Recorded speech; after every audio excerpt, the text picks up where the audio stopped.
Pistolero galit na galit sa Taiwan. Mot may matinding issue na kinakaharap. At GF ni Flick G. Malupit na battle rapper. Alamin natin ang mga yan, so tara.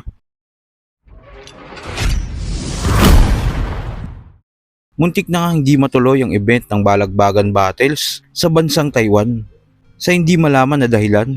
At dito nga sa round 3 ni Pistolero sa naging laban niya kay Sorhenyo sa nasabing event, tinira niya yung taong dahilan bakit muntik na hindi matuloy ang event ng Balagbagan.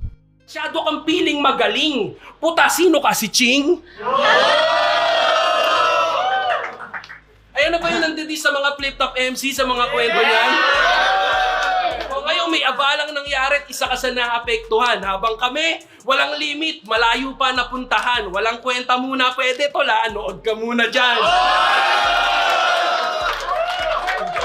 Ngayon sa'yo ako nag-laser focus, parang nag-SS lang si Gord. Malas mong kinapos ako sa sulat at yung sinabi mo naka-record. Kasi kung hindi kami ginahol, hindi to sa'yo nag-resort. Kaya wag kang magalit sa akin. Magalit ka sa nag-report.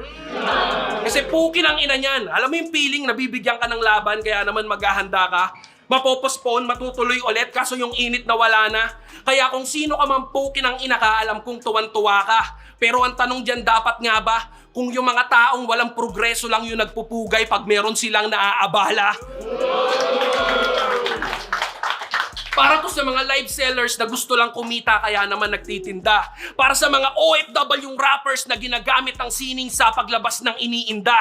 Para sa mga nawalan ng hanap buhay na di na dapat sabihin pa ganyang kadami yung pinerwisyo mong pukin ang inaka dahil lang sa nainggit ka.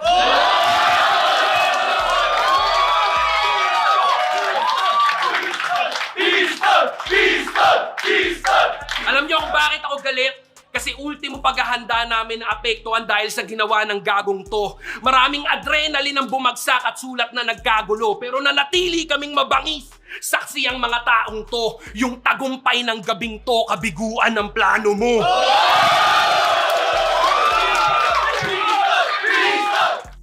Sa kabilang balita naman, may matinding ang kinakaharap ngayon si Mot dahil sa post ng isang babae na tila dinidiskartehan daw niya. Pinost nito ang screenshot ng mga convo nila ni Mot. Ayon sa babae, muntik na daw siyang mabaliw dahil sa daladala niya. Marami tayong nabasa sa comment section na kaya daw nagpost ang babaeng ito dahil umano nahuli na sila ni Mot na kanya-kanya nilang partner. Ito nga ang post ng babae. The damage has been done. Pagod na ako. Tinry kong maging silent pero para na akong masisiraan ng bait. I tried being nice naman pero kung makokonsumo nun mental health ko autopass na. I've been silently suffering for a week and I just want to stop that today. Yung undefeated yung champ palihim na nagme-message sa IG ko. Nabadang, aware yung asawa ko simulat sa poll. Na-confirm namin na siya talaga sa VC. He was offering me coffee, isakay sa kotse niya, ipag-grab or J-ride at tumambay sa bago nilang shop. Lahat yan habang kayakap ang asawa niyang kabuwanan na ngayon. Nung na-confirm namin na siya talaga, wala naman kaming ibang ginawang aksyon and wanted to solve internally by messaging them. Nagpasensya yung asawa, pero yung champ yung humble facade at good father sa internet ang taas ng ihi. Maybe sa kanta mapakinggan niya yung galit namin. And we were right. Ngarag na ngarag sila na I take down yung kanta na ginawa ni Kurt to release anger lang din. Kung ano-anong ino-offer. Kesyo mangganganak, kesyo kawawa yung panganay, kesyo may sakit. Damage control na. Maawa daw ako. I did. Kaya nga ang ginawa ko min-message ko siya una pa lang diba? Ikaw ba naawa ka? Tomat Thomas, paisa lang, Tanjina ka.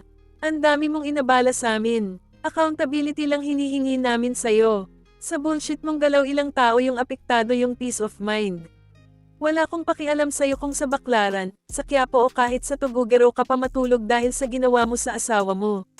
Deserve mo lahat yan. Harapin mo. Hindi ko ita-take down yung kanta alang-alang sa pamilya mo. Hindi ko obligasyon yung peace of mind ng pamilya mo kasi unang-una ikaw ang may responsibilidad niyan. Sinubukan ko kayong protektahan, pero paano yung sakin diba? Lumala na. Nung una natatawanan ko pa, understandable baka crush yung kaya. Pero pasensya na, apektado na lahat sakin. Ngayon ko lang din-release lahat ng thoughts ko, kasi nga, tinatry ko idaan sa pagiging kalmado. Well, it is what it is na. Humingi ka na ng pasensya, okay na yon. Di mo kami kailangan offer ng kung ano-ano. Wala ka na kailangan remedyohan sa amin. Lamit kung lamit na, di lahat madadaan sa suhol niyong kulab o pera. Di kami Dick Rider at Cloud Chaser na mukhang pera para gatasan kayo. Minahal namin yung laro, ito yung pundasyon ng pamilya namin sa totoo lang. Puro motivational song na came, napadistract kami para sa matagad. Sayang lang kasi suportang tunay kami sa galaw niyo sa Cavite. Kay Ram Laker na pinagabwa ka ng ka, huwag kang nakikisali sa usapan ng matatanda You made it worse. Ikaw dahilan bakit nakapost na to ngayon. Nandami ka pa ng mga sibilyan na wala namang kinalaman sa sitwasyon. Mambabarako kayo. Pinoprotektahan mo pangalan ni Matt. Kakasama niya kasi sa'yo parehas na kayo challenges. Sinubukan kong maging nice mga pies. I stayed quiet. Girls pero pasensya na Cavite na lang din. Boboses kung kailangan. Kayong mga tangatandang lalaki lang naman ang problema sa mundo. Ingat kayo sa events girls. Matindi kasama ko pa asawa ko, kinamayan pa. Binulades ng hudas, I'm just posting this to put an end sa lahat. Isahang dump tapos bounce na ko kasi putanjay na pagod na ko. At sa huling balita, pinakilala na nga ni Flick G ang bago niyang GF dahil sa mga post nito na magkasama sila. At sa hindi nakakilala sa GF ni Flick G, isa itong malupit na battle rapper na may screen name na Ruby Umagi. Panoorin natin ang ilan sa mga solido niyang mga linya. Tabida! Kada may bagong bagay na nalaman, pilit na ina-apply. Puro pabida sa ibang tao, ugali niyang tinataglay. Feeling bookworm tong jester, pag may natutunan, agad na nag-iingay. Parang may nakuwang info, tapos sa library niya ibibigay. O diba?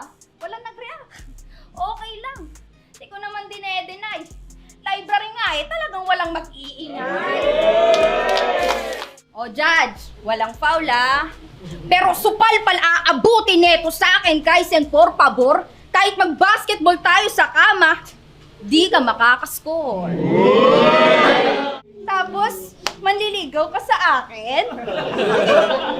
Magpapa-impress ka, tapos timba nyo, boysen.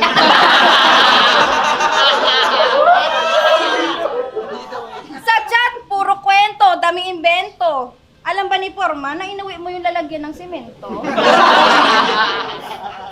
Itong Tracy, basic. Lulumpuhin tong lazy. Crazy! Mavivideohan ng HD.